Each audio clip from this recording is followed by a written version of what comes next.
Hodges, the very jet-lagged president of the International Business School, which is clearly from Hong Kong, so if I'm not as coherent as I should be, I apologize. My bio has not been up, so but as Intendra said, I used to be a partner of a McKinsey company in London, which for any of the consultants in the audience means you're never in London, but you're everywhere else, so where the photo of your family is. And then I went to Hong Kong to join Standard Chartered to run their credit card division because Standard Chartered had realised that they had their underwriting incorrect and they'd given credit cards and personal loans to a whole chunk of the Hong Kong population, or the Asian population, that they shouldn't have, and were writing off $1 billion. And so I spent 3 years of my life turning around the credit department and marketing for a credit card business, which is sort of eerily familiar with the situation we're facing right now, where all banks are suddenly waking up that this was not an Asian problem or a Standard Chartered specific problem, it was actually a global problem. And I joined Hult 3 years ago, and I joined primarily because I wanted to innovate in the area of higher education. And I'd like to think that Hult International Business School is one of the most innovative business schools anywhere in the world. I think there's a number of reasons I would say that, some of which come from our ADL heritage.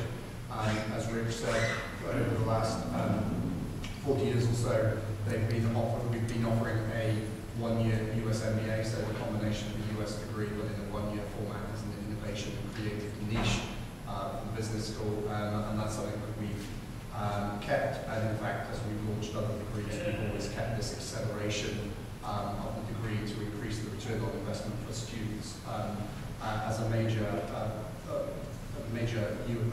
USP for the school. But there's a whole bunch of new innovations that we've introduced over the last 3 years.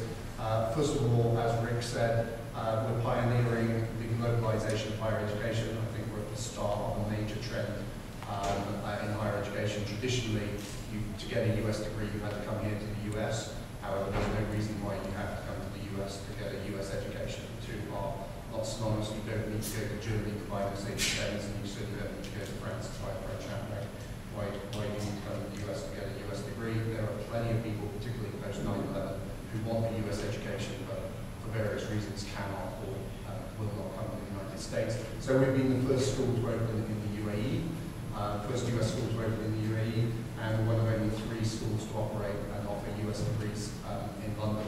So that is a major driving force of the school. An innovation that we introduced right from the very beginning of my time, and because of my background in banking, also one of the few business schools to operate a financing division as largely part of the school. And that's largely because we looked at other industries, whether you like it or not, higher education at this price level is highly dependent on financing. And so we saw that the growth of the school was essential to have a financing arm, just like Ford has Ford Credit and GM has GM Credit, and we have Erica Financing. So that is, a few schools offer that, but I don't think as many schools see it as an integral part of their business case as we do. And then finally, I think the innovation, the biggest single innovation that brings all this together at Hult is that we practice what we preach. So I think very few schools view higher education as being a business like any other industry, and view the way that we approach our strategy as a mixture of the way we do organic growth and acquisition and mix it all together. We employ the same techniques that any other business would